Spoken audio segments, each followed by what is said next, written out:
You know, the art world, it's changing. And I mean fast. By 2026, what we even call art might be totally unrecognizable. So, what's behind this massive shift? Let's get into it. So, what's the picture going to look like in 2026? And I'm not just talking about new styles or, a different color palette. No, we're looking at a complete overhaul of how art gets made, how we decide its worth, and even how you experience it. Okay, to really get what's happening, you've got to think of the art world as this huge, vibrant battleground. It's a place where the old way of doing things is really clashing with some powerful new ideas. I mean, for hundreds of years, the art world was pretty much run by a set of predictable, traditional rules. Well, that's all getting tossed out the window. We're stepping into this new era of transformation, one that's way more global, way more inclusive, and just packed with technology. And you know what? This whole transformation really comes down to three key tensions. Think of them as three big battles that are shaping what's next for art. So, let's dive into them. All right, first up, price tag versus people. This is all about the battle for accessibility.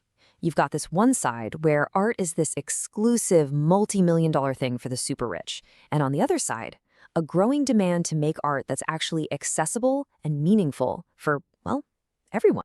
Yeah, this really breaks it down, doesn't it? You've got the old guard, all about exclusive, high-priced pieces, basically art as an investment. But then there's the new wave. This is driven by younger collectors who want stuff they can actually afford, mid-tier work. And for them, what really matters is that emotional spark, that connection to a piece. That's becoming way more important than just the price tag. And you can totally see this popping up in the new styles. We're getting these movements that are all about feeling, not about being technically perfect. You've got naive art, which is all about celebrating imperfection, or punk grunge, bringing that gritty, real-world texture back into our super smooth digital lives. Even things like distorted portraits are challenging what we think of as beautiful. At the end of the day, it's all about that human connection. Okay, our second big battle. This is one you've probably heard a lot about. Artist versus the algorithm. Right? There's so much anxiety around AI and creativity, but what if we're looking at it all wrong? What if it's less about a fight and more about a partnership?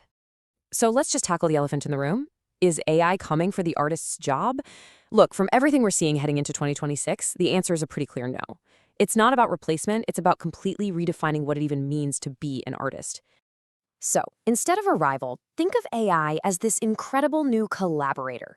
It's like having a creative partner who can spit out thousands of variations, play with endless ideas, and handle all the boring, tedious stuff. This lets the actual artist focus on the big picture, the vision, the human touch, the why behind the art. And this hyper-processed, it's quickly becoming the new normal. So the human is always in the driver's seat, right? They come up with the concept and they have the final say. The AI is like this super-powered engine in the middle, just exploring possibilities at a speed we can't even imagine. And what comes out of it is amazing. We're seeing these wild fusions like ancient ceramic techniques mixed with super intricate 3D printed design. And hey, this tech isn't just for the artists, it's totally changing how we experience art. With things like augmented reality and machine learning, artists are building these incredible, immersive installations that can literally react to you, to your movements, your emotions. You're not just looking at it from a distance anymore, you're in it. You're part of the art itself. Which brings us to our third and final battleground, gallery versus the globe. So this is all about art breaking free from the quiet, white walls of a gallery and jumping right into the middle of the big, messy, important conversations happening all over the world. And just to give you a sense of scale here, this is huge.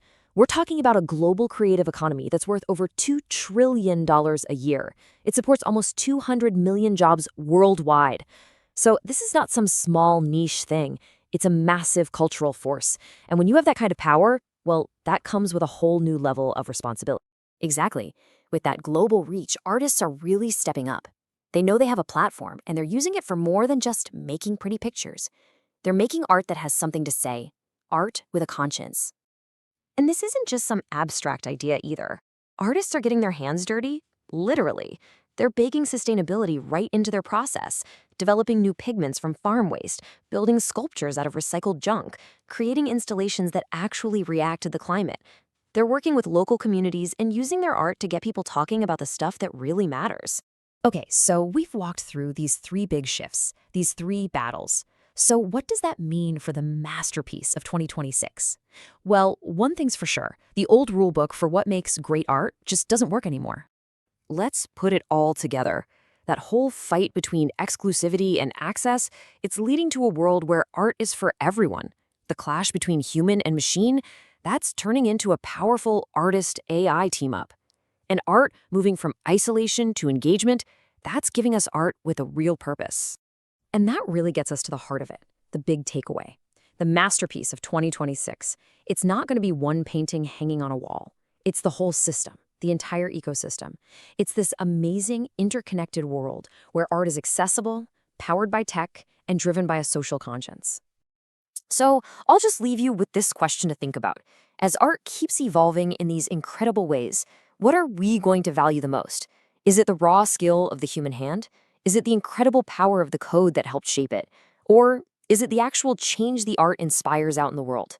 The answer to that, well, that's what's going to write the next chapter of art history.